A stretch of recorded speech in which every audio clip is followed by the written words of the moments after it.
예, 오늘 이렇게 추운 날씨에도 성탄절을 맞이해서 함께 하신 모든 분들을 축복하고 환영합니다. 제가 환영의 의미로 꽃다발을 준비했습니다. 네, 마음에 드시는지 모르겠습니다. 이 성탄절을 맞이해서 우리 인생의 의미와 목적에 대해서 좀 깊이 생각하면서 예수님이 이 땅에 왜 오셨는지, 그분의 탄생이 우리에게 어떤 의미를 주는지 한번 인생의 답을 발견하는 귀한 시간이면 좋겠습니다. 다 같이 성경 말씀 읽겠습니다. 고린도전서 15장 1절로 4절까지 말씀입니다. 같이 봉독하겠습니다. 시작. 형제들아, 또한 나는 너희에게 선포한 복음을 너희에게 밝히 알리노니 너희 역시 그 복음을 받았고 그 가운데 서 있느니라. 너희가 만일 내가 너희에게 선포한 것을 기억하고 헛되이 믿지 아니하였다면 역시 그 복음에 의해 구원을 받았느니라. 나 역시 받은 것을 무엇보다 먼저 너희에게 전하였노니 그것은 곧 성경 기록대로 그리스도께서 우리의 죄들로 인해 죽으시고 묻히셨다가 성경 기록대로 셋째 날 다시 일어나시고, 2000년 전에 하나님의 사람이었던 사도 바울이 고린도에 있는 성도들에게 무엇보다 먼저 전한 메시지가 소개되어 있습니다. 그것은 바로 복음입니다. 이 복음을 바울이 전해줄 수 있었던 이유는 자신이 예수 그리스도로부터 복음을 먼저 받았기 때문입니다. 그렇습니다. 오늘 이 자리에 초청받아 오신 분들은 초청해 주신 분들이 먼저 이 놀라운 복음의 소식을 받았기 때문에 그 복음의 감격과 기쁨을 전해주고자 싶어서 이 자리에 모시게 된 겁니다. 오늘 본문 2절에 있는 말씀처럼요, 오늘 제가 선포한 이 복음을 헛되이 믿지 아니하신다면 그 복음을 통해서 구원을 받는 놀라운 축복을 받으실 겁니다. 이 자리에 오신 분들 가운데 정말 하나님이 계실까? 우리가 굳이 그분을 믿어야 될까? 혹은 우주는 그냥 우연히 생긴 거 아닐까? 죽음 이후에는 정말 심판이 있는 것일까? 이런 고민을 해보신 분이 계실지 모르겠습니다. 오늘 우리는 이 질문들에 답하기 위해서 하나님을 세 가지 모습으로 함께 만나보고자 합니다. 바로 창조주 하나님, 그리고 심판자 하나님, 그리고 구원자 하나님입니다. 이 세 가지를 살펴보면서 예수님께서 왜 이 땅에 오셨는지, 그리고 그 사실이 과연 나와 어떤 관련이 있는지 깨닫게 되신다면 여러분 모두에게 인생 여러 가지 문제에 있어서 답을 찾게 되고 깊은 감사와 기쁨이 넘치는 성탄절이라 확신합니다.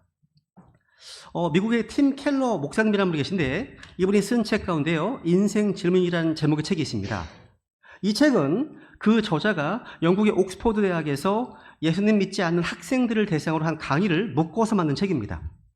그러니까 우리 책으로 이걸 인생 질문 이렇게 이제 번역을 했지만 그 저자가 만든 원래 책 제목은 여기 Encounter with Jesus라는 표현입니다. 우리말 번역하면 예수님과의 만남, 이런 제목으로 쓴 책이에요. 그리고 이 책을 딱 펼치면 그 제목이 갖고 있는 의미가 계속 연결이 되는데요, 제일 먼저 나오는 페이지 이런 글이 있습니다. 인간은 삶의 의미를 찾기 위해 수많은 질문에 둘러싸여 산다. 기독교는 예수님이 그 모든 것의 해답이다 라고 말한다. 이것이 타 종교와 기독교가 가진 차이점이고 곧 복음이다.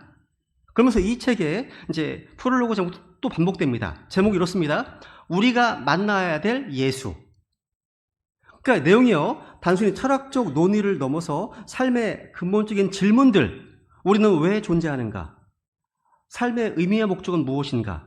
죽음 이후에는 무엇이 기다리고 있는가? 이런 해답을 예수님 안에서 찾을 수 있음을 강조합니다. 제가 이 책에 관심을 갖게 된 것은요, 우선 믿지 않는 학생들을 대상으로 한 강의이기 때문이었고요. 또 하나는 이 책 소개글에 나오는 문장 하나에 저의 시선이 오래 머물렀기 때문입니다. 여기 써 있습니다. 예수 그리스도는 해답을 주실 뿐만 아니라 그분 자신이 해답이 되신다는 문장입니다. 그러니까 그분의 존재가 해답이라는 말이죠. 그렇습니다. 예수님을 만난 사람들은 그분의 존재 자체가 해답이었음을 고백합니다. 예수님은 내 인생의 해답입니다. 성경 속 인물뿐만 아니라요, 오늘날에도요, 여러분 이 자리에 초청하신 분들, 예수님을 먼저 만난 사람들의 삶이 완전히 변화된 이유가 바로 이겁니다. 예수님은 단지 길을 보여주실 뿐만 아니라 그분이 길 자체이시기 때문입니다. 여러분도 아시다시피 세상 역사는요, 예수님의 오심을 기점으로 해서 BC와 AD로 구분되어 있습니다. 놀랍지 않습니까? 도대체 예수님이 누구시길래 그분이 오신 때를 기점으로 해서 역사가 나뉘어집니까? 예수님을 믿지 않는 사람들조차 역사 연도를 말할 때 예수님을 기준으로 해서 BC와 AD로 사용하고 있습니다. 근데 이 BC와 AD, 이 구분이요, 단지 세상 역사만의 이야기가 아니라는 점이 중요합니다. 우리 개개인의 인생도 예수님을 만나기 이전과 만난 이후의 삶이 이렇게 구분할 수가 있습니다. BC의 삶은 Before Christ, 예수님을 알지 못하던 때의 삶입니다. AD의 삶은 뭐예요? 주님께서 내 삶에 찾아오시고 주님과의 관계가 시작된 이후의 삶입니다. 여러분의 인생도 예수님을 알게 되면 예수님을 알기 전과 후가 전혀 다른 삶을 살게 되실 겁니다. 저는 어려서부터요, 불교 가정에서 자라나서요, 20살 때 처음으로 예수 그리스도를 인격적으로 만났습니다. 그 전까지 저는요, 교회 출석을 전혀 해본 적이 없었고요, 말씀을 들어본 적도 거의 없었습니다. 그런데 누군가 저를 이런 집회에 초청해 줘서 그 집회에서 예수님의 십자가 다 놀라운 사랑을 깨닫게 되면서 제 삶이 완전히 달라졌습니다. 예수님께서 저에게 찾아오신 이후, 그분이 제 인생에 찾아오시고 제 인생에 개입하신 그 이후의 삶은 이전과는 비교하는 것 자체가 잘 안 될 정도로 완전히 다른 그런 삶을 살아가고 있는 겁니다. 제 인생 역시 분명히 BC와 AD로 나뉘어지게 된 거죠. 성경에 나오는 수많은 인물들도 마찬가지예요. 여러분 아시는 것처럼 사도 바울이나 베드로 등 예수님 제자들 역시 다 모두가 다 BC와 AD로 그들의 삶이 구분되는 사실입니다. 예수님 만나기 전의 삶과 예수님 만나고 난 뒤의 삶으로 명확히 구분되었습니다. 그렇다면 도대체 예수님은 누구시기에 사람들의 인생을 이렇게 두 가지로 이렇게 나누어 놓을 만큼 강력한 변화를 일으키는 걸까요? 궁금하지 않으십니까? 예수님 누구십니까? 첫 번째 이해로 들어가겠습니다. 예수님은 우선 창조주 하나님으로 모든 것의 시작과 목적이 되십니다. 따라해보세요. 예수님은 창조주이십니다. 여러분, 우리가 지금 발을 딛고 있는 이 세상, 밤하늘에 빛나는 별들, 계절마다 변화하는 자연, 또는 우리의 몸을 이루는 세포 하나하나까지 이 모든 것은 어디에서 왔을까요? 누가 어떻게 이 모든 것을 존재케 했을까요? 성경 창세기 1장 1절 보겠습니다. 1장 1절 시작. 처음에 하나님께서 하늘과 땅을 창조하시니라. 이게 성경책 맨 처음 첫 구절입니다. 하나님께서 이 성경을 통해서 자기를 처음 소개하실 때 자신을 하늘과 땅을 창조하신 창조주로 소개하고 있습니다. 이 창조하셨다, 이 창조라는 말의 반대말은 무엇입니까? 흔히들 진화라고 하면 진화라고 이야기합니다. 진화론은 우연히 저절로 모든 것이 생겨났다는 주장을 하고 있죠. 그런데 여기서 중요한 포인트가 있습니다. 진화론이라는 글자입니다. 론. 과학에서는 관찰과 실험을 통해서 사실로 입증된 것을 로, 법칙이라고 부릅니다. 예를 들어서 맨델의 유전, 론이 아니죠. 유전 법칙입니다. 또 뉴턴의 운동 법칙입니다. 실험과 관찰을 통해서 반복적으로 검증된 겁니다. 그런데 론이 붙은 것은 달라요. 그것은 추측과 가설이라는 뜻입니다. 진화론은 한 번도 실험이나 관찰을 통해서 입증된 적이 없습니다. 원숭이가 사람으로 진화되었다는 주장은 과학적으로 입증된 팩트가 아닙니다. 단지 추측에 기반한 가설일 뿐이라는 거죠. 여러분, 원숭이 피와 인간의 피는 다릅니다. 생물학적으로 또 DNA 유전학적으로 완전히 다른 종이에요. 다른 종입니다. 우리 조상들도 현명하셔서 진화를 믿지 않았습니다. 가르쳐 주시기를 콩 심은 데 콩나무고 팥 심은 데 팥난다 얘기했습니다. 원숭이 심으면 원숭이가 나지 사람이 나오지 않습니다. 이 간단한 진리는요, 우리가 어렸을 때 배운 노래 속에도 다 있습니다. 초등학교 때 배운 노래를 떠올려 보세요. 송아지 송아지 얼룩송아지. 여기서 의문을 던질 수 있습니다. 왜 저 송아지가 얼룩송아지일까? 그 다음 곧 답이 나옵니다. 엄마 소도 얼룩소 엄마 닮았네. 다 아시는 거 아니에요? 이게 뭐예요? 유전 법칙입니다. 유전 법칙이에요. 그죠? 생명은 그 종류대로 나온다는 것인데 이것은 창조의 법칙과 일치합니다. 성경에는 진화론이 틀렸다는 말을 계속 반복하고 있는데요. 창세기 1장만 하더라도요. 보세요. 계속 그것의 종류대로, 자기 종류대로, 그것의 종류대로, 그것의 종류대로, 그것의 종류대로 이 말이 10번 나옵니다. 하나님은 창세기 1장을 기록하시면서 그 종류대로 만들었다는 말을 강조하십니다. 유달 강조했죠? 이것은 진화론이 득세하는 이 시대를 살아가는 우리들을 배려하신 겁니다. 그것들의 종류대로 만들었습니다. 생명이 그 종류대로 번식한다는 이 성경 말씀은 우리가 관찰할 수 있는 현실과 정확히 맞아떨어집니다. 이것은 우리가 일상에서, 과학에서 끊임없이 확인할 수 있는 사실이고 진리인 겁니다. 여기 계신 분들은 어떻게 이 땅에 존재하게 되었습니까? 우리의 시작은요, 믿기 어려울 만큼 작고 미약한 존재였습니다. 우선 이제 종류대로는 그냥 넘어갈게요. 보세요. 아버지의 몸에서 출발한 정자 하나, 왼쪽에 보이시죠? 정자 하나가 3억 대 1의 경쟁률을 뚫고 어머니 몸속의 난자와 결합해서 수정란이 되었습니다. 이후에 세포 분열을 거쳐서 1주, 4주, 8주를 거치면서 10개월 동안 정확하고도 정교한 성장 과정을 통해서 지금의 모습으로 태어나게 된 겁니다. 한번 생각해 보세요. 놀랍지 않습니까? 우리 모두는 과거 어느 때에 정충 한 마리로 존재했습니다. 믿고 싶지 않을 수도 있지만 이건 부인할 수 없는 사실입니다. 하지만 단순히 어머니와 아버지의 결합으로만 설명할 수 없는 것이 있습니다. 과연 우리 몸이요 그렇게 정밀하고도 오차 없이 만들어질 수 있는 이유가 뭘까요? 하나님이 하신 겁니다. 보세요. 시편에 보시면 읽겠습니다. 시작. 내가 주를 찬양하리니 내가 두렵고도 놀랍게 만들어졌나이다. 주께서 행하시는 일들이 놀라움으로 내 혼이 그것을 매우 잘 아나이다. 내가 은밀한 가운데 만들어지고 땅의 가장 낮은 부분들에서 묘하게 꾸며졌을 때 나의 실체가 주께 숨겨지지 아니하였나이다. 주의 눈이 아직 불완전한 나의 실체를 보셨으며 계속해서 형성된 나의 모든 지체들이 주의 책에 기록되되 그것들 중에 아직 하나도 존재하지 않았을 때 기록되었나이다.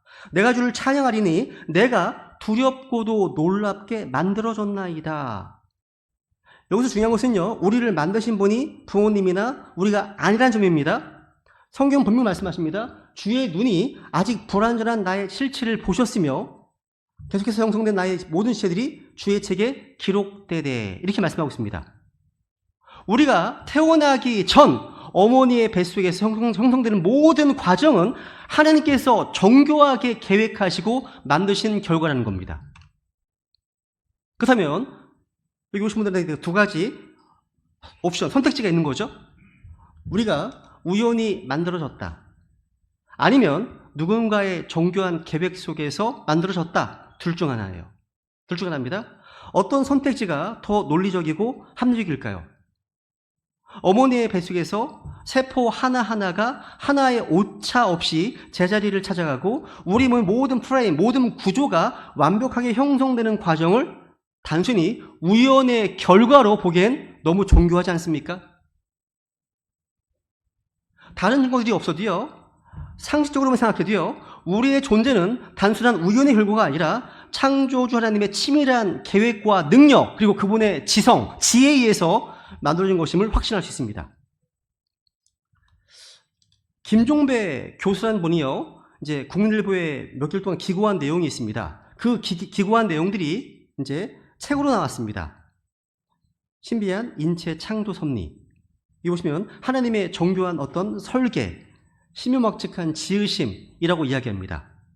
여러분, 하나님께서 만물의 영장으로 사람을 만드셨는데요, 우리를 기가 막히게 만드셨습니다. 뭐 머리털부터 눈, 코, 입이 얼마나 신묘막측한지를 다 설명하고 있습니다. 놀랍습니다.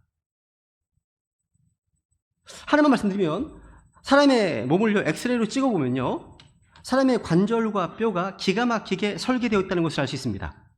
돌아갈 때 딱 돌아가고 멈춰야 될 때 멈춥니다. 이 목 돌아가지 않습니까? 그죠?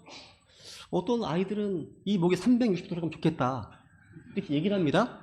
큰일 납니다. 왜냐하면 중추신경이 내려가기 때문에요. 삼명시 들어가면 완전 큰일 나는 거죠. 그러니까 최대한의 융통성을 주고 신경을 보호하는 선 안에서 딱 멈춘 거예요. 한마디로 디자인된 거예요. 설계된 거라는 거죠. 그리고 사람의 척추는 S자로 되어 있습니다. 굽어 있습니다. 뛰어도 충격이 뇌에 전달되는 진동을 최소화하도록 만들어졌습니다. 이것도 설계되어 있는 거죠. 이러한 설계가 우연히 이루어진 것이 아니라 명확한 목적을 가지고 계획되었음을 보여줍니다.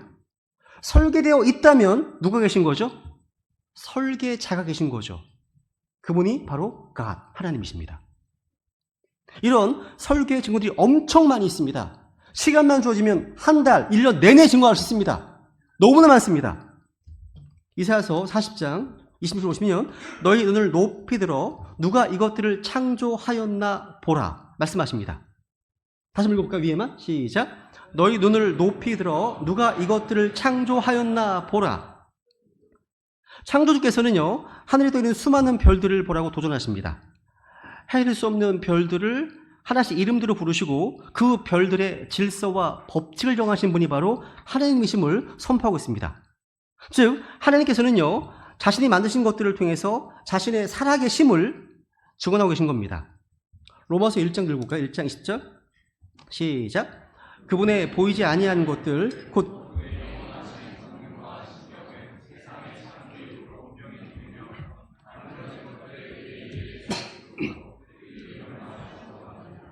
이거 보시면 그분의 보이지 아니한 것들, 하나님은 보이지 않습니다. 눈으로 보이지 않습니다. 그런데 하나님 만드신 것들에 의해서 알 수가 있습니다. 여러분, 날마다 떠오르는 태양은 누가 만들었습니까? 밤에 어둠을 밝히는 달은 누가 만들었습니까? 저절로 됐다고요? 우연히 생긴 거라고요? 그게 과학적이고 지성적인 사고입니까? 우주 만물은 하나님께서 창조하신 겁니다. 우리가 살고 있는 이 세상은요, 믿을 수 없을 정도로 복잡하고 수학적으로 아주 정밀한 법칙과 질서가 있는 세계입니다. 꽃 한 송이, 풀 한 포기를 살펴보아도 그렇고요, 거대한 우주를 살펴보아도 이 우주는 복잡할 뿐만 아니라 질서와 법칙이 있고 적절한 에너지의 조화가 있습니다.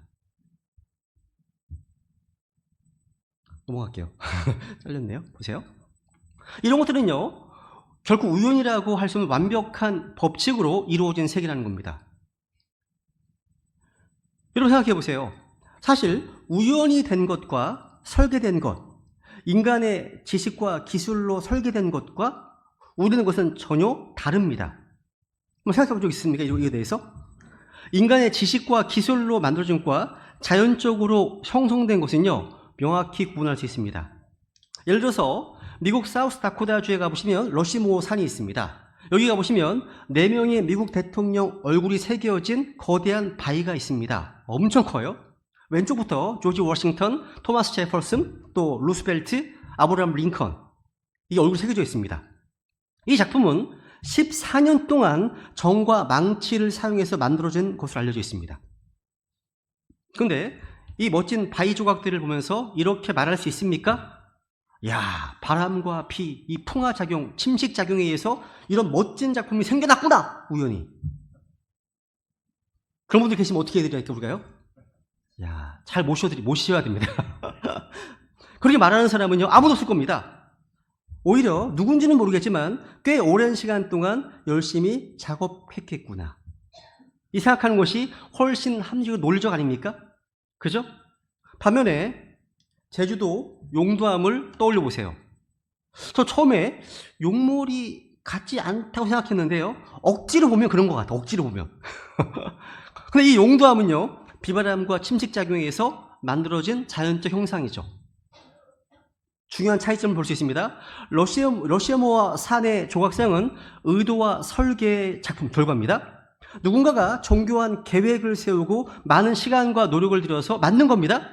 반면 용두암은요, 자연적으로 우연히 형성된 겁니다. 우리는 이 두 가지를 아주 쉽게 구별할 수 있습니다.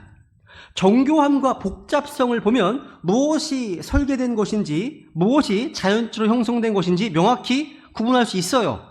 마찬가지입니다. 우리 인간의 몸이나 우주 만물, 자연계의 정교한 구조를 볼 때도 동일한 질문을 할 수 있습니다.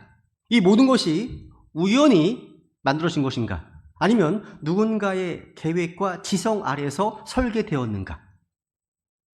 우리는 쉽게 이 둘을 구분할 수 있습니다. 이 외에도요, 창조의 경이로움과 설계의 증거들은요, 너무나 많습니다. 하지만 과학이 대답할 수 없는 질문이 하나 있습니다. 왜 이 모든 것이 존재하고 있는가? 이 문제예요. 철학에도 답이 없습니다. 없어요. 과학은 how, 어떻게라는 질문에는 많은 답을 줄 수 있습니다. 근데 why, 왜라는 질문에는요, 한계를 드러냅니다. 왜 이 모든 것이 존재하는가? 이 질문은 결국 창조주 하나님을 만나는 지점으로 우리를 이끌어갑니다. 창세기 1장 1절 다시 읽습니다. 시작. 처음에 하나님께서 하늘과 땅을 창조하시니라. 이 말씀은 우주 만물이 우연히 생긴 게 아니라 의도와 계획 속에서 창조되었음을 분명히 선언하고 있습니다. 무에서 유를 창조하시고 모든 만물을 자신의 계획과 어떤 권능으로 존재케 하신 하나님은요, 단순한 창조주 이상의 분이십니다. 하나님은요, 모든 것에 목적과 의미를 부여하셨습니다. 우리를 왜 창조하셨습니까? 성경에 이렇게 증언합니다.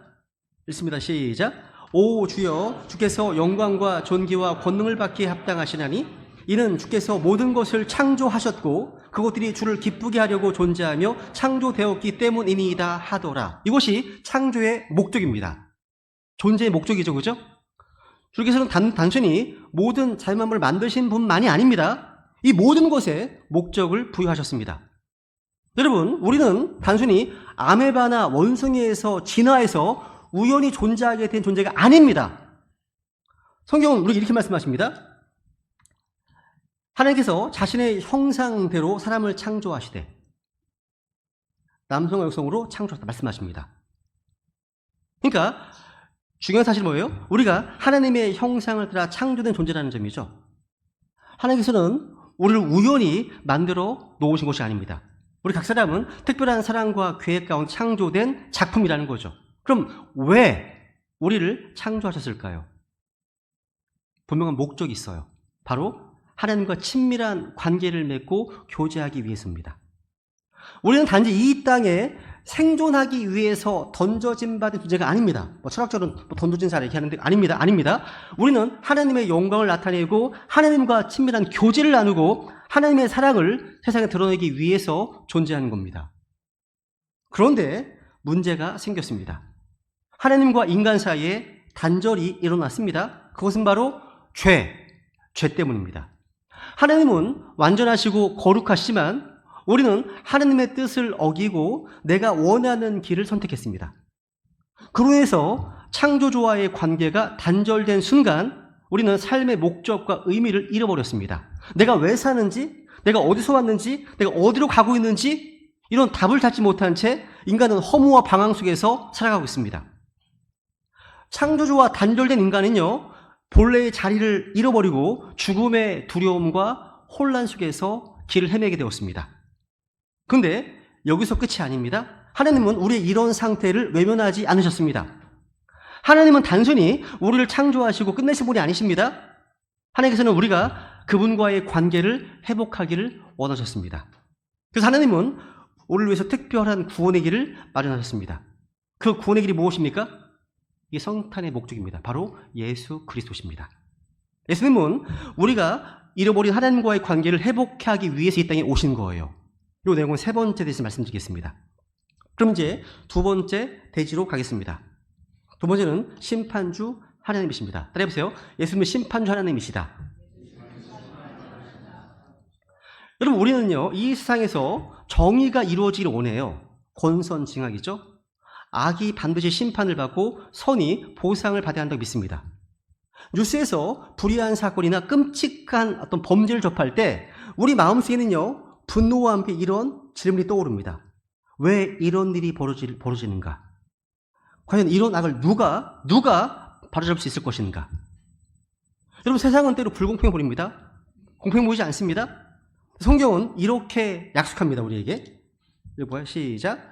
한 번 죽는 것은 사람들에게 정해진 것이요 이것 뒤에는 심판이 있나니 하나님께서는요 모든 일을 공의롭게 심판하실 것임을 말씀하셨습니다. 한 번 죽은 것은 사람들에게 정해진 것이요 어느 누구도 죽음을 피할 수가 없습니다. 우리가 이 세상에 태어나는 그 순간부터 시간이라는 갈고리에 걸려서 어디론가를 향해 가고 있습니다. 가는 도중에 부자가 될 수도 있고 거지가 될 수도 있습니다. 가는 도중에 많이 배울 수도 있고 적게 배울 수도 있습니다.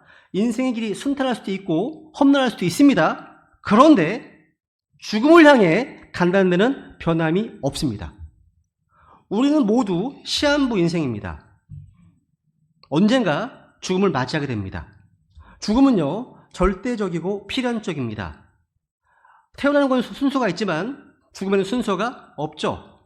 오늘 밤이 우리의 마지막 밤이 될 수도 있습니다. 내일을 보장받을 수 있는 사람은 아무도 없습니다. 더욱이 죽음은요 불예측성을 갖고 있습니다.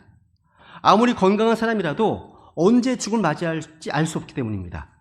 여러분, 우리가 태어날 때 우리의 선택이 없었던 것처럼 죽음 또한 우리의 의지와 상관없이 찾아옵니다. 내가 언제 어디서 태어날지 선택할 수 없습니다. 내가 어떤 부모 아래 태어날지 어떤 환경에서 자랄지 선택할 수 없습니다. 마찬가지입니다. 죽음 역시 내가 원하든 원치 않든 준비했든 준비하지 못했든 어느 날 현실로 찾아옵니다. 이 사실을 우리가 인정을 받아들이면 진짜 중요한 질문은 이겁니다. 나는 죽음을 준비하며 살고 있는가? 보통 이제 저는 병원 중환자실을 자주 가는 편이거든요. 임종이 얼마 남지 않은 어르신인데도 불구하고 한 달 전에 가면요 정상이에요. 그냥 뭐 대화에 편하고 다 아무렇지 않습니다. 그런데 이제 돌아가시기 일주일 정도부터 되면 이제 누워만 계시거든요.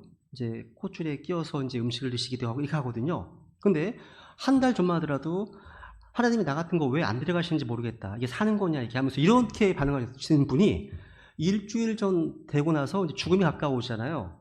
죽음에 대한 애착이 엄청 강해집니다. 본능적으로 두려운 거죠. 그러니까 죽음에 대한 문제를 해결하지 못한 사람은요 엄청 두려워합니다. 달라요. 그러니까 죽음에 임박했을 때와 또 장례식 갔을 때 분위기를 보시면 죽음을 준비한 사람, 구원받은 사람과 구원받지 않은 사람의 어떤 분위기가 너무 다릅니다. 오늘 그 답을 찾으면 좋겠습니다. 성경에 답이 있거든요. 여러분, 죽음은요 피할 수 없는 현실이지만 죽음이 끝이 아닙니다. 성경 우리가 말씀하십니다. 죽음 뒤에는 천국과 지옥이 있다고요. 그죠? 한번 다시 읽겠습니다. 시작.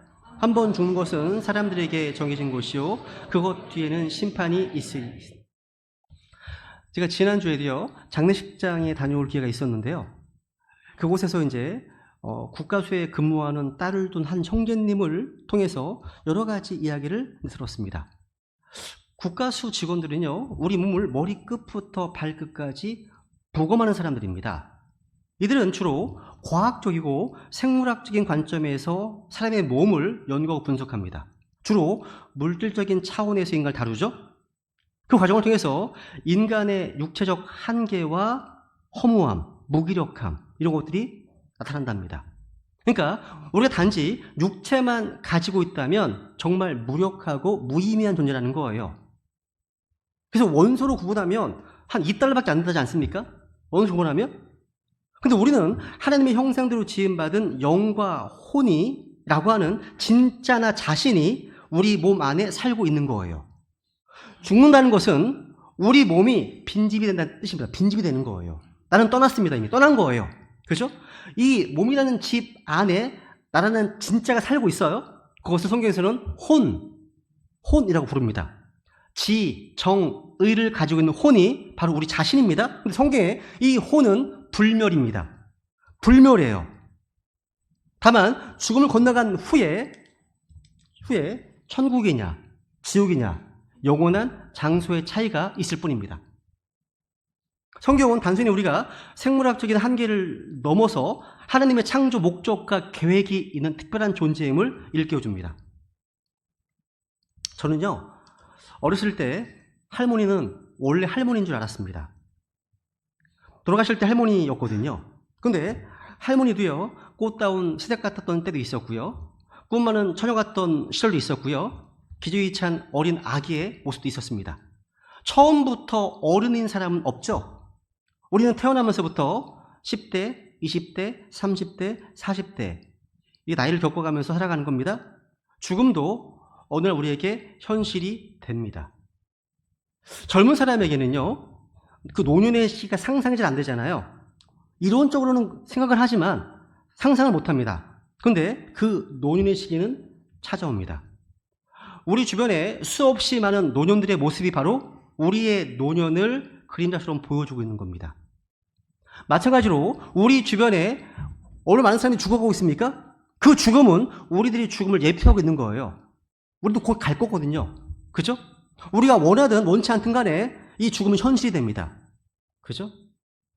내가 믿든 믿지 않든. 보세요. 근데 죽음은 끝이 아닙니다. 그 뒤에 뭐가 있습니까? 심판이 있습니다. 내가 믿든 믿지 않든 간에 어느 날 하나님의 두려우신 심판대 앞에서 벌벌 떨고 있는 자신을 보게 될 날이 있습니다. 왜냐하면 이것이 하나님이 정하신 절대적 운명이기 때문에 그렇습니다. 죽음 이후에 심판이 있습니다. 하나님은요, 창조자로서 이 세상을 만드신 분에 그치지 않습니다. 하나님은 이 세상의 주인이시고 또 완전한 심판자이십니다. 하나님은 모든 것을 아시고 모든 것을 보시며 아무런 편견 없이 모든 사람을 심판하십니다. 인간의 재판은 때로 불완전합니다. 증거가 부족하거나 사람의 편견이나 이해관계에 의해서 공정치 못한 판결이 내려지기도 합니다. 하지만 하나님은 다르십니다. 달라요. 하나님은요, 사람은 겉모습을 보나 주는 마음을 보느니라 하시니라. 하나님께서는 우리의 생각이나 동기, 숨겨진 죄까지 다 아시는 분이십니다. 그렇다면 하나님이 심판하시는 것은 뭘 의미할까요? 성경은 이렇게 말씀하십니다. 읽습니다. 시작. 모든 사람이 죄를 지어 하나님의 영광에 이르지 못하더니. 여러분, 모든 사람이 죄를 지었다 말씀하시네요. 인간은 죄악 가운데 태어나서 본질적으로 죄인입니다.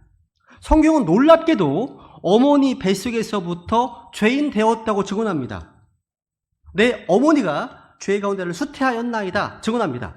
성경은 우리의 죄가 어머니 뱃속에서부터 출발했다고 이야기합니다. 그러니까 인간은 나면서부터 죄인인 거예요. 우리 조상 아담이 죄를 지었고 우리는 그 아담 안에서 그 죄의 바이러스가 다 퍼져버린 거예요. 죄를 다 물려받은 거죠. 이 죄성은요, 몹쓸 유전병처럼 우리에게 전달된 겁니다. 10편 58편 3절, 58편 3절은 빠졌네요. 네. 어쨌거나 우리는 태어나면서부터 죄성을 가지고 있다는 것을 분명히 보여줍니다. 인간은 본성적으로 죄인이에요. 죄는 단지 우리가 저지른 행동의 문제가 아닙니다. 죄는 우리 존재의 근본적 문제입니다. 아이를 키워보신 분들은 아실 거예요. 어린아이를 보세요.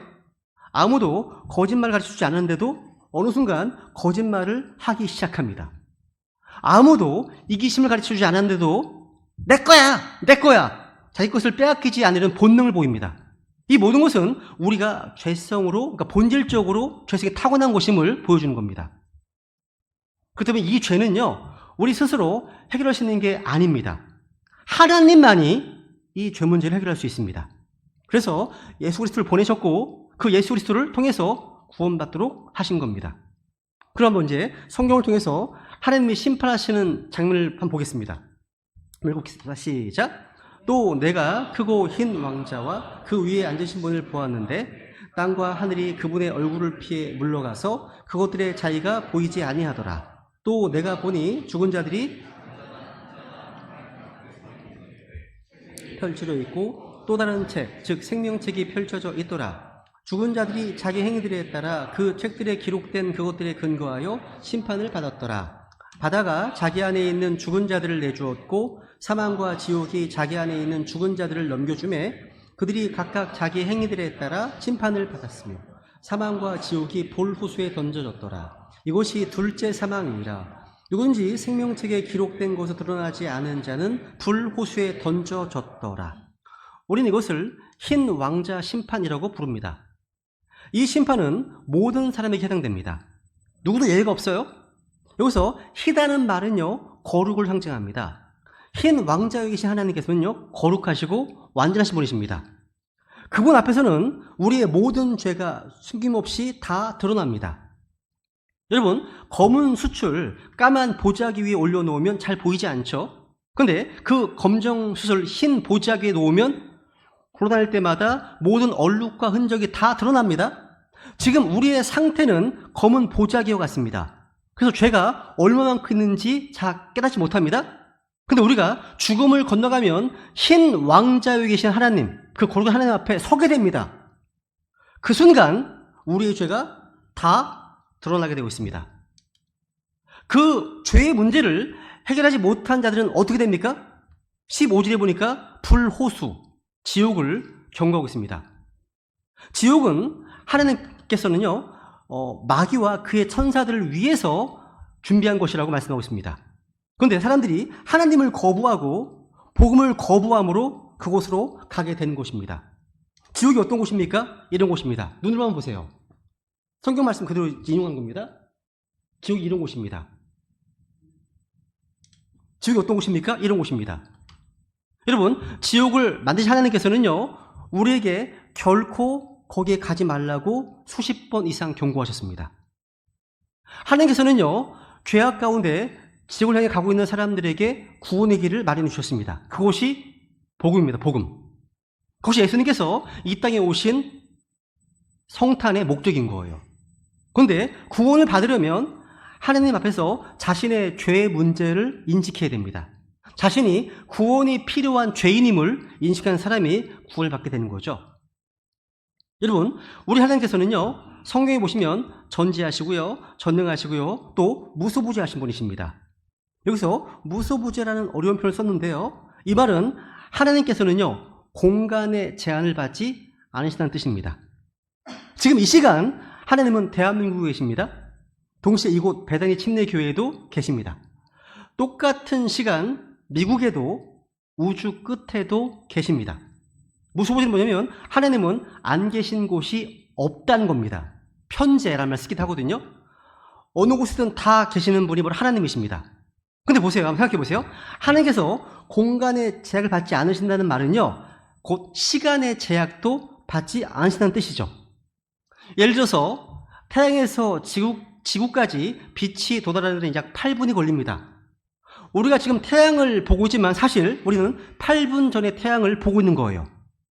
명왕星태양빛이 도달하는 데는 30분이 걸립니다. 명왕星에서는 30분 전에 태양을 보고 있는 셈이죠. 근데 하나님은 다르십니다. 하나님은 동시에 같이 거하십니다. 그러니까 시간이 없는 거예요. 그러니까 하나님은 지금 태양빛이 도달하는 지구와 명왕星에도 동시에 계십니다. 그러니까 동시에 8분 전 태양, 30분 전의 태양, 거기도 계십니다. 그러니까 우리 하나님께서는요, 시간과 공간의 경계가 없는 분이십니다. 제가 이 말씀을 왜 드리는지 아십니까? 하나님께서는요, 지금 이 순간 지구에서 일어나는 모든 일을 다 보고 계십니다. 현재로 보십니다. 과거, 현재, 미래가 현재로 보이시는 거 하나님은요. 그런 분이십니다. 조금 뒤로 가시면 어제가 보입니다. 조금 뒤로 가시면 아브라함 때가 보입니다. 조금 뒤로 가면 아담 때가 보이시는 분이십니다. 그래서 현재로 보이시는 거예요. 그러니까 하나님께서는요, 시공간의 제약을 받지 않는 영원한 현재 가운데 계십니다. 그래서 성경 보시면요, 하나님께서 모세에게 이렇게 자신을 계시셨습니다. 나는 곧 스스로 있는 자니라. I am that I am. 또 스스로 계신 분께서 I am. 이게 하나님의 이름입니다. 이 표현은요, 하나님은 영원한 현재를 가리키는 겁니다. 하나님은 과거나 미래도 아닌 영원한 현재 가운데 존재하시는 분이십니다. 우리는요, 2024년 11월 25일, 그러니까 이런 시간과 공간 속에 살고 있죠? 우리의 죄도 시간 속에서 짓습니다. 그런데 하나님께서는요, 모든 시간이 현재입니다. 현재예요. 여러분이 10년 전에 지었던 죄, 그 죄가 지금 하나님 앞에 현재로 나타납니다. 여러분이 5년 전에 지었던 죄가 지금 현재 하나님 앞에 있습니다. 수천 년 전에 지었던 다윗의 죄가 지금 하나님 앞에 있습니다. 그렇기 때문에 우리의 모든 죄, 살인, 거짓말, 간음, 마음으로, 생각으로, 행동을 지었던 모든 것들이 언제 하나님의 앞에 나타나 있다는 뜻입니다. 구분할 수가 없어요. 죄 지은 거 없어요. 할 수가 없어요. 이제 가끔 그런 말씀 드리지 않았습니까? 제가 복음 상담을 하는데 70대 어르신이 제가 죄를 쭉 말씀드리니까 자기는 죄를 한 번도 지은 적이 없답니다. 마음으로도 생각으로도 행동으로도 한 번도 지은 적이 없답니다. 거짓말도 한 번도 한 적이 없답니다. 제가 너무 놀랐습니다. 너무 어렵게 사셨나 보다. 놀랐습니다. 그때 옆에 있던 할머니가 화가 나셨어요. 당연히 30대 때 바람핀 거 얘기 안 하는 거예요. 바람핀 거. 고기를 푹 숙이시더니 고백을 하시더라고요. 근데 그 죄가 30년 됐다고 하더라도요. 하나님 앞에 현재로 드러나 있습니다.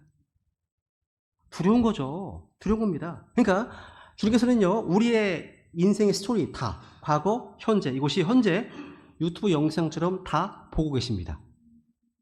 우리는 이미 지나간 과거라고 생각할지 몰라도요. 우리는 다 잊어버릴지도 모릅니다. 그런데 주님께는 모든 것이 다 여전히 현재입니다. 성경은 이렇게 경고하십니다. 너희 죄가 너희를 찾아낼 줄을 분명히 알라. 우리는 하나님 앞에서 우리 죄의 심각성을 깨달아야 됩니다. 우리의 모든 죄가 주님 앞에 드러나 있습니다. 다시는 되뇌고 싶지 않은 그 죄들이 주님 앞에는 현재형으로 펼쳐져 있습니다. 여러분이 철없던 시절에 지었던 부끄러운 죄들이 주님 앞에 그대로 있습니다. 그래서 죽음을 건너갈 때가 되면 걷잡을 수 없는 공포심을 갖게 되는 겁니다. 두려운 거예요. 그래서 성경이 말하는 가장 불쌍한 사람은 자신의 죄를 해결받지 못한 죄인입니다. 성경은 죄에 대한 심판을 분명히 경고하셨습니다. 죽음 이후에 형벌이 있다는 거죠. 사람들이 이렇게 생각합니다. 때로 나는 선한 사람인데 내가 왜 심판받아야 되지? 나는 나쁜 일을 한 적이 없는데 왜 구원이 필요하지? 묻습니다. 이 질문은요. 우리가 스스로를 어떻게 바라보는지 보여줍니다. 우리는 종종 자신이 선하다고 생각하고 자신의 선함이 하나님 앞에서 통할 것을 믿습니다. 성경은 분명히 이렇게 말씀합니다. 기록된 바 의로운 자는 없나니 단 한 사람도 없으며. 그러니까 하나님의 기준에 봤을 때는 다 죄인입니다. 예의가 없습니다. 그러니까 하나님의 기준은요. 우리의 생각보다 훨씬 더 거룩하고 완전합니다. 우리의 선함은요. 하나님 앞에서 보시기에는요. 더럽고 초라한 걸레와 같다고 증언합니다.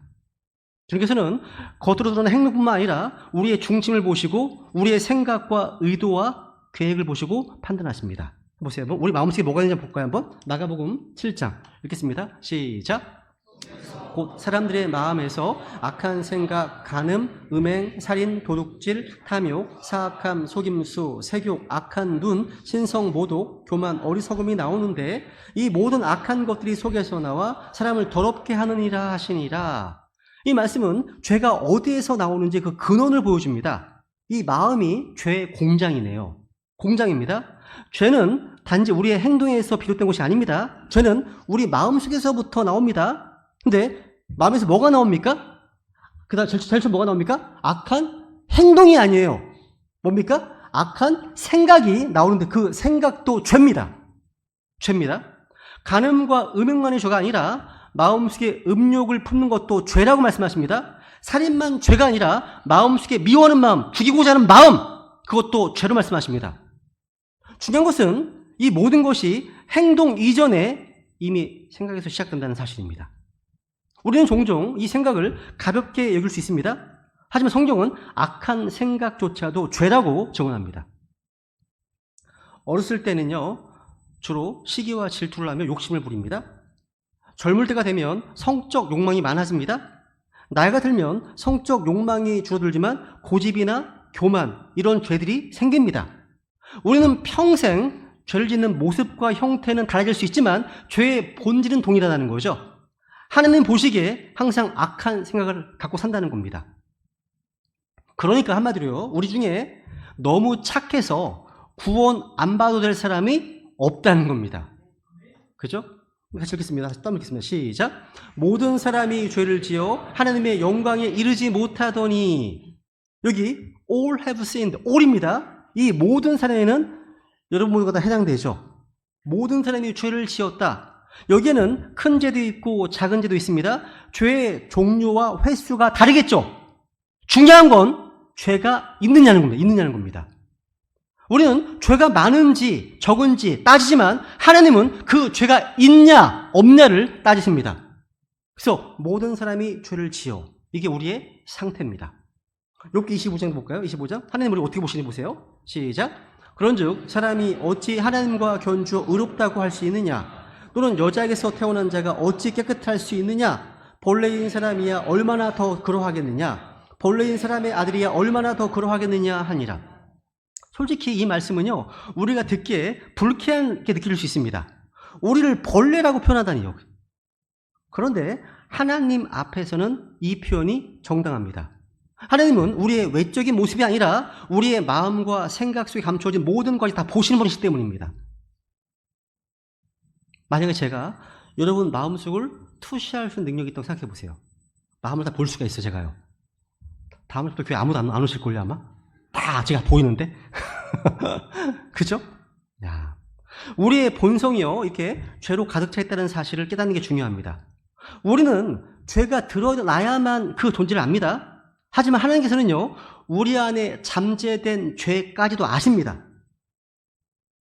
제가 한 가지 비유를 중에서 드리는데요. 예전에는요, 집집마다 돼지 여물통이 있었습니다. 음식 쓰레기를 모아둔 여물통은 겉에서 보기에는 깨끗해 보일 수 있습니다. 근데 막대기를 휘저어보면 온갖 더러운 것들이 다 올라옵니다. 생선뼈가 올라오고 썩은 음식 찌꺼기들이 막 올라오지 않습니까? 전부 가라앉아 있다가 휘저으면 다 나옵니다. 우리 인간도 마찬가지예요. 겉으로는요, 깨끗해 보일 수 있습니다. 그런데 뭔가 자극을 주면 내면 깊이 감추었던 죄악이 드러납니다. 우리가 죄를 짓는 이유는요, 죄가 우리 안에 이미 있기 때문이에요. 죄가 없다면 아무리 자극을 해도 휘저어도 나올 게 없지만 우리는 태어날 때부터 죄인으로 태어났기 때문에 자극이 주어질 때마다 죄가 드러나는 겁니다.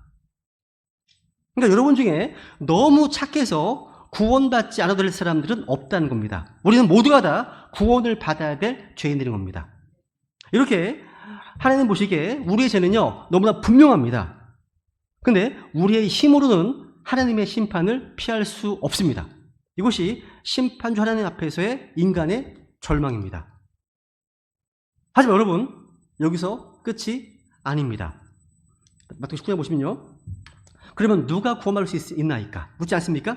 아래 있습니다. 시작. 사람들에게는 이것이 불가능하나 하나님께는 모든 것이 가능하니라. 여러분, 우리 스스로 자신을 구원할 수 없습니다. 그런데 하나님은 하십니다. 사람은 스스로를 구원받을 수 없습니다. 성경은요, 하나님의 사람을 어떻게 구원하시는지를 기록하고 있습니다. 예수께서 이 땅에 오셨습니까? 사람을 구원하기 위해서 이 땅에 오셨습니다. 지금부터 이제 하나님께서 나를 어떻게 구원해 주셨는지 복음의 핵심을 증언해 드리겠습니다. 이 내용이 여러분의 영혼을 결정합니다. 지금부터 한번 기지개 한번 필까요? 이제 한 30분도 안 남았습니다. 기지개 한번 피겠습니다. 기지개 한번 펴보세요. 조시는 분은 안 보이는데 한번 제가 걱정이 돼가지고 한번.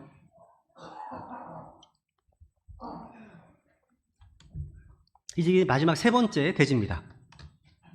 여러분, 우리는 앞에서 창조주 하나님께서 우리를 만드시고 심판주 하나님께서 공의롭게 세상을 심판하는 사실을 들었습니다. 그런데 여기서 우리가 한 가지 질문을 하지 않을 수 없죠? 그럼 우리가 어떻게 하나님의 심판을 피할 수 있을까요? 성경 분명히 말합니다. 보세요. 죄의 싹은 사망이나, 죄의 싹, 죄를 짓게 되면 받게 된 결과가 뭐예요? 죽어야 됩니다. 지옥, 불못도 둘째 사망입니다. 죽어야 됩니다. 사망입니다. 그런데 이 말씀은 여기서 끝나지 않습니다. 뒤에 보세요. 시작. 하나님의 선물은 예수 그리스도 우리 주를 통해 얻는 영원한 생명이니라. 이 바로 여기서 우리는 복음의 기쁜 소식을 발견하게 됩니다. 하나님은 우리의 구원자가 되기를 원하십니다. 성탄절은요, 단지 아기 예수님이 태어나신 날이 아닙니다. 그것은 하나님의 구원 계획이 이 땅에 실현된 날입니다. 성경이 이렇게 말씀하십니다. 그녀가 아들을 낳으리니 너는 그의 이름을 예수라 하라. 이는 그가 자기 백성을 그들의 죄들에서 구원할 것이기 때문이라 하니라. 예수께서 오신 목적은요, 죄에서 구원하기 위함이라는 거죠. 이 죄 문제를 해결해 주기 위해 이 땅에 오셨다는 겁니다. 디모데후서 1장 15절 시작. 이것은 신실한 말이요 전적으로 받아들이 합당한 말이니 곧 그리스도 예수님께서 죄인들을 구원하시려고 세상에 오셨다는 말이로다. 내가 죄인들 중에 우두머리니라. 예수님은 누구십니까? 예수님은 하나님께서 사람의 모양으로 죄인을 구원하시려고 이 땅에 오신 분이십니다. 예수님은 하나님께서 육체 안에 나타나신 분이십니다. 예수님은 바로 하나님이신 거죠. 그렇죠? 하나님께서 우리를 구원하기 위해서 저 높고 높은 별을 떠나서 이 낮고 낮은 땅까지 오셨습니다. 가장 먼 여행을 하신 분이 바로 있다면 바로 예수님이십니다. 하늘로부터 땅으로 오셨거든요. 예수님은 창조주 하나님께서 사람이 되신 분이십니다. 그래서 미국의 성경 신자들에게요, 예수님은 누구십니까? 이렇게 묻잖아요? 모르면 답안이 있습니다. 예수님은 Jesus true God and true man입니다. 예수님은 참 하나님이시고 참 인간이십니다. 그래서 그분을 God man, 신인이라고 이야기하는 겁니다. 예수님은 참 하나님이시고 참 인간이십니다. 예수님은 죄인을 구원하시고 이 땅에 오셨습니다. 어떻게 구원하실까요? 이게 중요합니다. 죄의 싹슨 사망이라고 하는 하나님의 법이 있는데 어떻게 구원하실까요? 죄인은 죽어야 되는 법이 있잖아요. 어떻게 죄인을 구원하시냐면요, 예수님께서 대신 죽으러 오신 겁니다. 한마디로 법적인 문제를 해결하고 대신 죽으려고 오신 겁니다. 이것이 성탄의 목적인 거예요. 예수님은 처음부터 죽으려고 오신 겁니다. 우리 중에 그런 사람 없죠? 그렇죠? 예수님 탄생 자체가 죽기 위해서 오신 거예요. 보세요. 시작 6절 시작.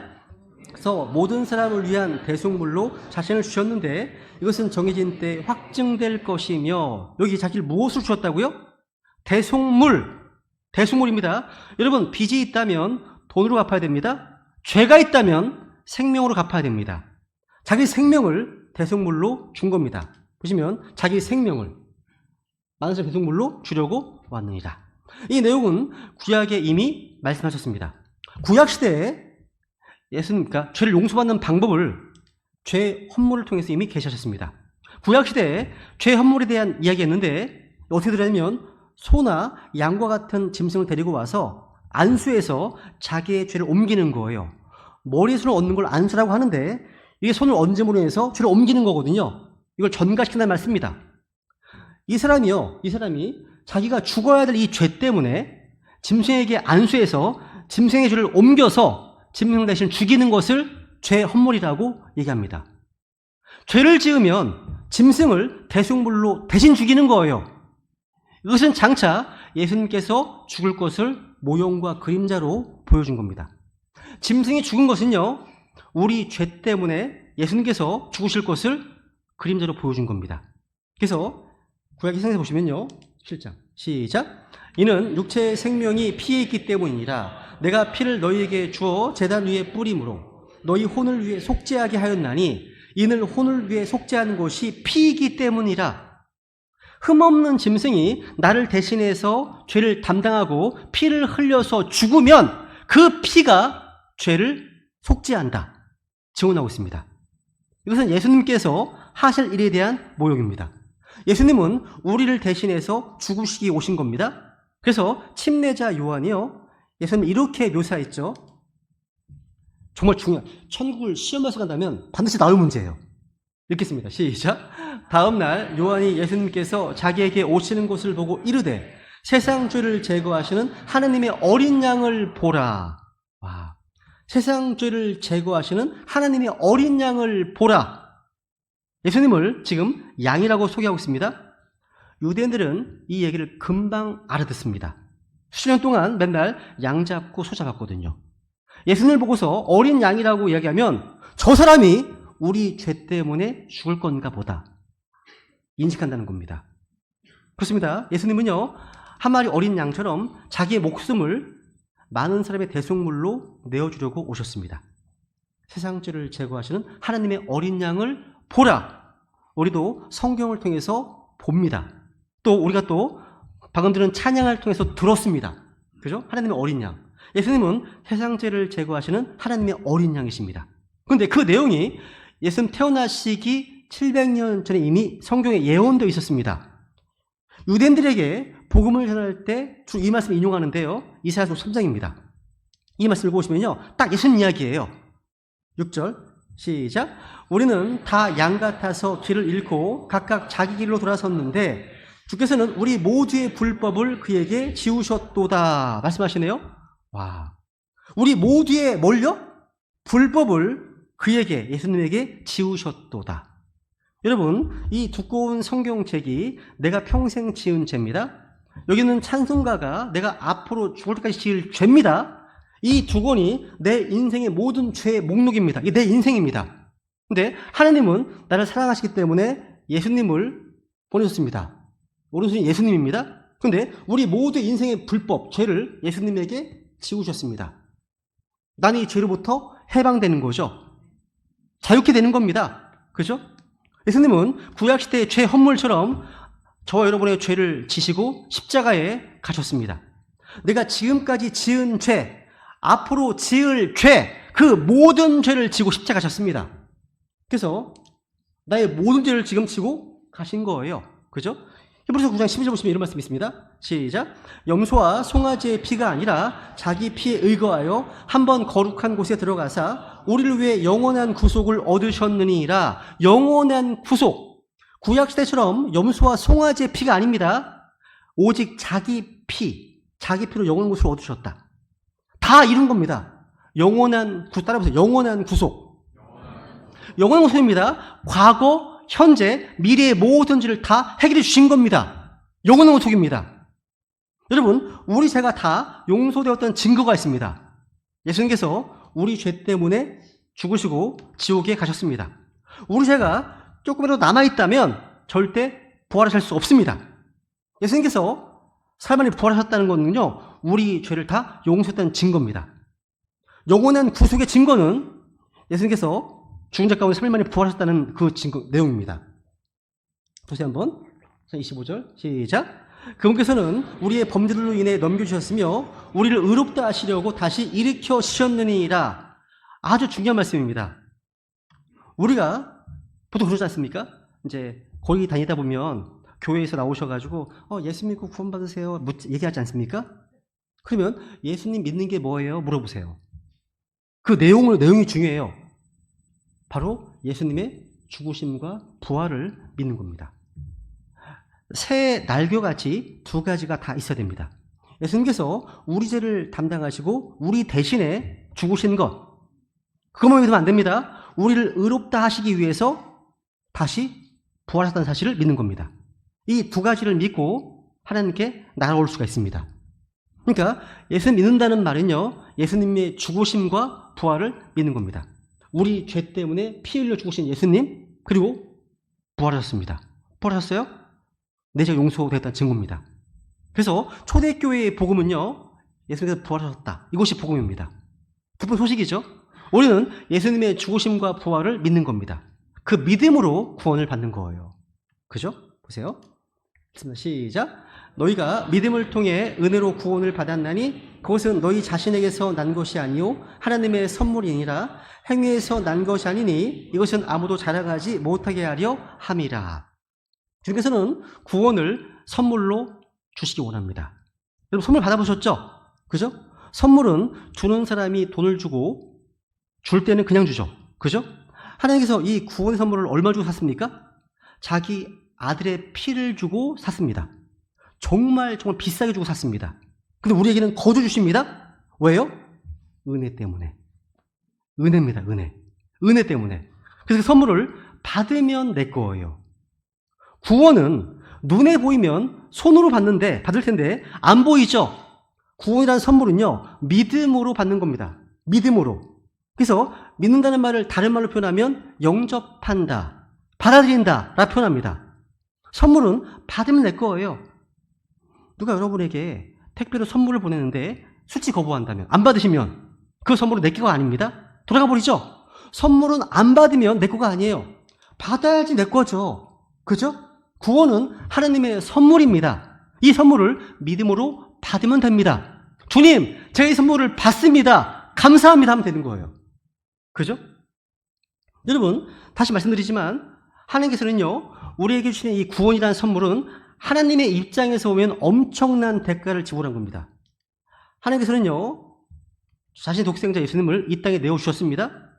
우리의 죄를 해결하기 위해서 가장 큰 희생을 감수하셨습니다. 너무 끔찍해요. 그죠?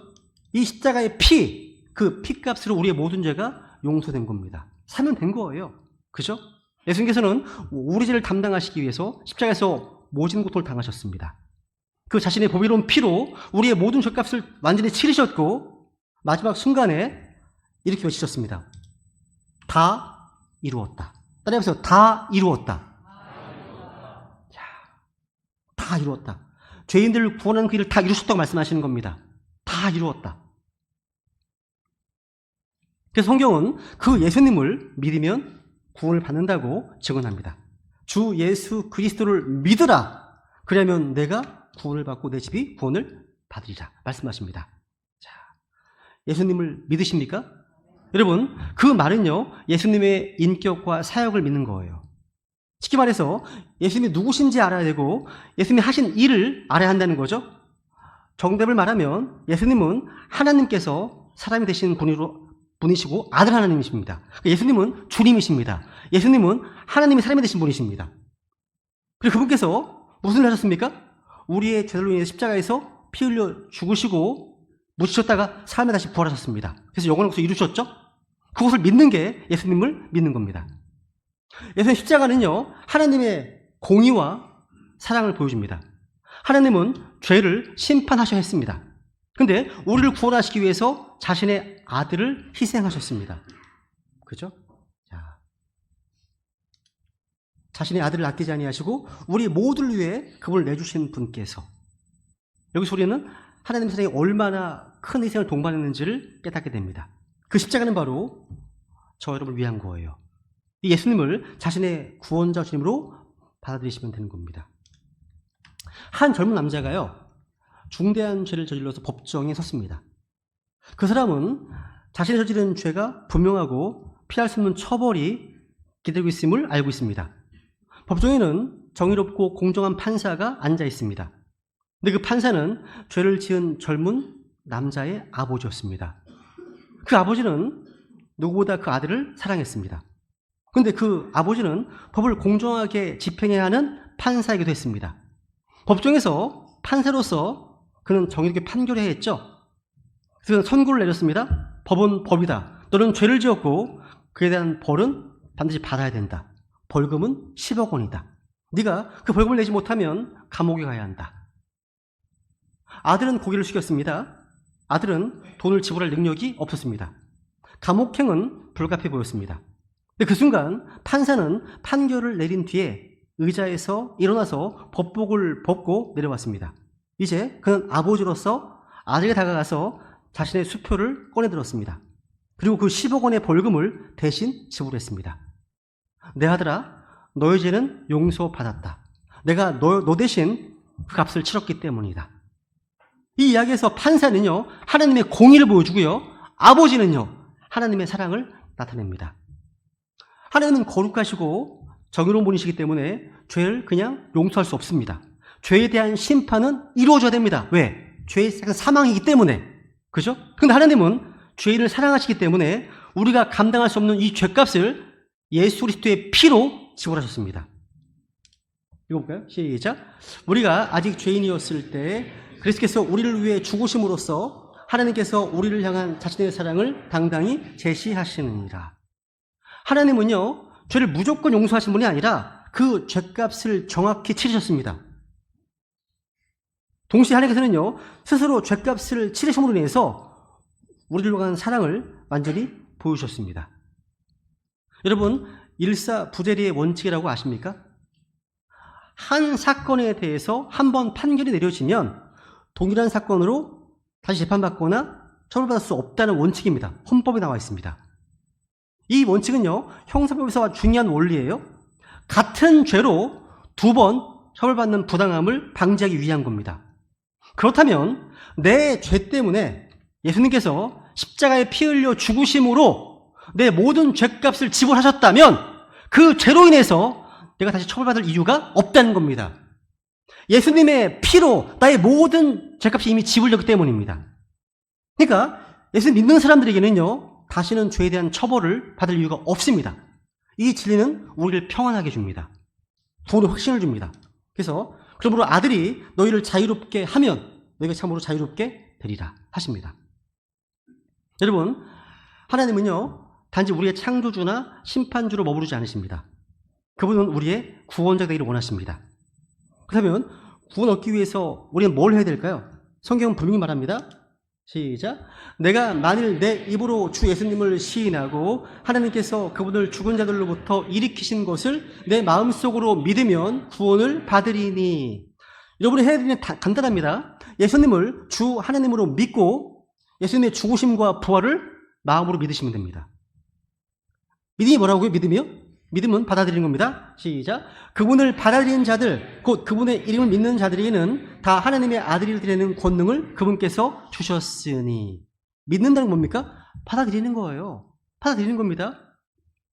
여러분, 1830년 미국에요, 이 조지 윌슨이라는 남자가 강도와 살인 혐의로 체포되었습니다. 이 사람은 미국 우편 서비스를 습격하는 범죄를 저질렀고요. 이 과정에 사람들을 죽이고 다치게 했습니다. 결국 이 사람은 체포되었고 사형 판결을 받게 되었습니다. 이게 실화입니다. 당시 미국 대통령이었던 앤드루 잭슨은요, 윌슨에게 특별 사면을 허락했습니다. 그런데 이상한 일이 벌어졌습니다. 윌슨은 이 사면을 거부했습니다. 사면은 이 윌슨이 감옥에서 풀려나서 목숨을 구할 수 있는 유일한 길이었는데요, 윌슨은 그 사면을 받아들이기를 완전히 거부했습니다. 그래서 난처한 거죠. 죽여야 돼, 살려야 되나. 난처한 겁니다. 이 문제가 결국 대법원까지 올라갔습니다. 근데 결정이 났습니다. 법원은요, 사면이 효력을 발휘하려면 반드시 수령인의 동의가 필요하다. 이렇게 판결했습니다. 사면은 하나의 계약이다. 그것이 법적으로 발효되려면 수령인이 그것을 수용해야 한다. 만약 그것을 거부한다면 사면은 무효화된다. 결국 이 조지 윌슨은 사면을 거부했기 때문에 사형이 집행되었습니다. 이 사람은 구원받을 기회를 스스로 포기한 거예요. 이 이야기는요, 하나님께서 예수 그리스도를 통해서 인류에게 주신 구원의 선물을 상징합니다. 하나님은 모든 사람에게 구원받을 수 있는 사면을 제공해 주셨습니다. 근데 구원은 강제로 주어지는 게 아닙니다. 사람은 그것을 받아들여야만 합니다. 거부한다면 이 구원은 무효가 됩니다. 요번 3장 18절 시작. 그를 믿는 자는 정죄를 받지 아니하나 믿지 아니하는 자는 하나님의 독생자 이름을 믿지 아니하였으므로 이미 정죄를 받았느니라. 조지 윌슨이 사면을 거부한 것처럼 오늘도 많은 사람들이 복음을 거부합니다. 하나님은 구원을 준비해 놓으셨는데 그것을 받아들이는 것은 우리의 선택에 달려 있습니다. 그러니까 하나님께서 우리에게 주신 이 사면, 이걸 구원이라고 부릅니다. 그 구원은 예수 그리스도를 믿음으로만 받아들일 수 있습니다. 믿지 않으면 하나님의 그 사면도 우리에게 아무런 효력을 발휘하지 못합니다. 이제 마지막으로 한 가지 예화를 또 소개해드리고 말씀 마치겠습니다. 어떤 배가요, 바다 한가운데에서 큰 폭풍을 만나서 이제 난파되었습니다. 배에 타고 있던 사람들은 혼란에 빠졌고 배는 점점 물에 잠기기 시작했습니다. 이들은 죽음이 가까이 다가오는 것을 느끼면서 절망에 빠졌습니다. 그런데 멀리서 구명정이 다가왔습니다. 구명정에 타고 있던 사람들은 외쳤습니다. 이 배는 가라앉고 있습니다. 모두 구명정으로 옮겨 타세요. 여기 안전한 곳으로 데려다줄 구명정이 준비되어 있습니다. 하지만 난파된 배에 있던 사람들은 각기 다른 반응을 보였습니다. 어떤 사람은 구명정이 튼튼한지 의심했습니다. 저 작은 배가 그냥 우리를 모두를 구할 수 있을까? 나 이 배에 남아있을래. 배에 있는 게 더 안전해 보여, 여기 있는 곳이. 또 어떤 사람은 구명정을 무시합니다. 이렇게 말합니다. 난 수영을 잘하니까 내 힘으로 헤엄쳐 갈 수 있어. 구명정에 의존할 필요 없어. 그런데 몇몇 사람들은 구명정이 유일한 희망임을 믿었습니다. 이 배는 분명히 가라앉고 있어. 구명정에는 살 수 있는 길이 없어. 나를 구원해줄 수 있는 유일한 방법은 저 구명정이야. 이들은 구명정에 올라탔습니다. 결국 구명정에 올라탄 사람들만 목숨 구할 수 있었고요. 배에 남아있거나 자기 힘으로 탈출했던 사람들은 다 바다에 빠져서 목숨을 잃었습니다. 여기서 난파된 배는요, 죄로 인해서 멸망해가는 세상을 상징합니다. 모든 인간은 죄로 인해서 죽음과 지옥의 영원한 형벌이라는 운명을 피해갈 수 없는 상태에 있습니다. 그리고 이 구명정은 예수 그리스도를 상징합니다. 하나님께서는요, 우리를 구원하기 위해서 예수님이라는 유일한 구원의 길을 예비하셨습니다. 난파된 배에 남아있는 사람들의 반응은 사람들이 복음을 듣고 보이는 다양한 태도를 보여줍니다. 의심하는 사람으로서 복음을 듣고도 믿지 않는 사람들이 있습니다. 자신의 힘을 믿는 사람도 있습니다. 자기의 선행이나 노력으로 구원받을 수 있다고 생각하는 사람도 있다는 거죠. 그런데 구명정을 택한 사람만 구원받았습니다. 뭐예요? 예수님만이 유일한 구원자심을 믿고 받아들이는 사람들을 상징하는 거죠. 그죠? 여기서 믿음은 뭐냐면요. 믿음은 단순히 구명정을 바라보거나 그 존재를 인정하는 것이 아닙니다. 실제로 구명정에 올라타는 것이 필요합니다. 그죠? 이는 우리가 예수님을 믿고 그분께 우리의 생명을 맡기는 결단을 의미하는 겁니다. 이것이 바로 예수님을 의지한 믿음의 본질을 잘 보여줍니다. 믿음은 단순히 진리를 아는 것이 아닙니다. 머리를 끄덕이는 것이 아닙니다. 지적인 동의만이 아닙니다. 믿음은 복음을 알고 구원에 있어서 자신을 예수님께 온전히 맡기는 결단입니다. 그렇게 믿는 겁니다. 구명정에 올라타지 않고 자신의 힘으로 살 길을 찾는 사람들은요, 결국 구원을 얻지 못합니다. 믿음은 하나님의 살아계심을 안다고 구원받는 게 아닙니다. 예수님이 구원자시지 동의한다고 구원받는 게 아닙니다. 오늘 이 말씀을 들으시는 분들은요, 모두가 자신이 지금 난파된 배에 남아있는 사람임을 깨닫고 구원자 예수님이라는 구명정에 올라타야 됩니다. 여러분 지금 어떤 선택을 하시겠습니까? 예수님을 자신의 구원자, 유일한 구원자로 받아들이는 믿음의 결단을 하시겠습니까? 그 결단이 영혼을 결정합니다. 이제 여러분 차례예요. 하나님 여러분에게 선택의 기회를 주셨어요. 이걸 외면하신다면 영원한 형벌이 있는 겁니다. 여러분의 마음을 여시고 이 놀라운 선물을 받아주시기 원합니다. 예수님을 자신의 구원 주님으로 믿어서 구원의 기쁨을 누리고 새로운 삶을 시작하지 않으시겠습니까? 우리 마지막으로 함께 기도하기 원합니다. 모두 눈을 감으시기 바랍니다. 오늘 이 성탄 메시지를 듣고 예수님을 자신의 구원자와 주님으로 믿기로 결심하셨다면 하나님께 진심으로 이렇게 고백해 보십시오. 하나님, 저는 죄인임을 고백합니다. 저의 죄를 용서해 주시고 예수님을 저의 구주로 믿습니다. 예수님께서 저의 죄로 인해서 십자가에 죽으시고 다시 부활하셨음을 믿습니다. 그 십자가의 피로 저의 모든 죄값을 온전히 지불해 주심으로 이제 더 이상 제가 지불해야 될 죄의 대가가 없다는 하나님의 말씀을 신뢰합니다. 주님께 감사드립니다. 예수님은 저의 유일한 구원자이시며 저의 주 하나님이십니다. 이제 저의 삶을 주님께 내어 맡깁니다. 제 안에 들어오셔서 저를 주님의 길로 인도해 주시옵소서. 예수님의 이름으로 기도합니다. 아멘. 예, 오늘 복음의 말씀을 듣고 예수님을 자신의 구원자 주님으로 이제 받아들이고 계시다면 그분이 오늘이 구원받는 날입니다. 놀라운 날인 거죠. 그죠? 그럼 이 시간 우리 찬송가 545장으로